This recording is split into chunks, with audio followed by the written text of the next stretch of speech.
정치권 소식 알아보겠습니다. 국회가 오늘 오후에 1월 임시국회 마지막 본회의를 열고 민생 법안 처리에 나섭니다. 중대재해처벌법 시행 유예를 골자로 한 개정안 상정 여부가 최대 관심인데요. 국회 취재기자 연결합니다. 임혜준 기자. 네, 여야는 오후 국회 본회의에서 밀려있는 각종 민생 법안들 처리에 나설 계획입니다. 관건은 중대재해처벌법 개정안 상정 여부입니다.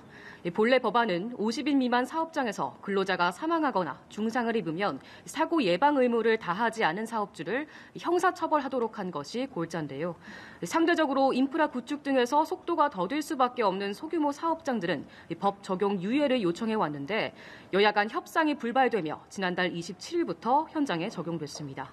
이런 가운데 윤재호 국민의힘 원내대표는 민주당이 전제 조건으로 주장하는 산업안전보건청보다 조금 더 작은 규모의 조직을 신설하는 안을 절충안으로 제시했다고 밝혔습니다. 재해 예방과 지원 업무를 맡도록 하는 기관 신설이란 민주당 요구를 일부 수용하는 대신 중대재해법 유예 기간을 2년으로 하고 산안청 개청도 2년 뒤에 하자 이런 제안인데요. 어제 야당 원내대표와의 회동에서 이 같은 안을 제시했고 민주당의 답변을 기다리고 있는 상태라고 전했습니다.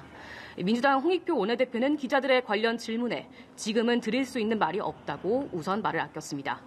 일부 협상의 물꼬가 트인 것이란 분석 속 여야 원내대표 오늘 본회의 직전까지 막판 협상을 이어간다는 방침이어서 이 타협점을 찾을 가능성이 거론되고 있습니다. 다만 중대재해법 유예를 위해서 산안청 신설을 수용했다는 일부 언론 보도에 대해 대통령실은 사실이 아니라는 입장을 냈습니다. 그러면서도 정부는 유연하고 탄력적인 입장을 견지할 것이라며 야당도 현장의 어려움을 감안해 협조해달라고 밝혔습니다.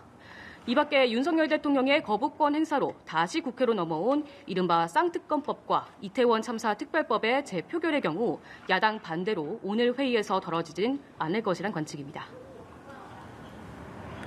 네, 임 기자. 오늘 여야 대표가 나란히 화재가 난 경북 문경을 찾는다고요? 네, 그렇습니다. 국민의힘과 민주당 일제히 순직한 두 소방관을 애도했습니다. 문경행을 먼저 알린 건 한동훈 비대위원장인데요. 국민의힘은 한 위원장이 오전 인재영입 환영식 행사와 박형준 부산시장과의 접견 일정을 취소하고 화재가 난 문경을 방문할 예정이라고 공지했습니다. 한 위원장은 순직한 두 소방관을 추모하며 묵념으로 회의를 시작했는데요. 한 위원장은 영웅의 용기와 헌신을 품격 있게 기리고 유족을 위해 할 수 있는 모든 것을 하겠다고 했습니다. 이재명 대표도 오후 일정을 취소하고 문경 방문 계획을 전했는데요. 한 위원장에 이어 순직한 두 소방관을 조문하고 유족을 위로할 계획입니다. 홍익표 원내대표는 오전 회의에서 화재, 재난 현장에서 일하는 소방대원들의 안전 확보를 위한 지원에 최선을 다하겠다고 강조했습니다. 지금까지 국회에서 전해드렸습니다.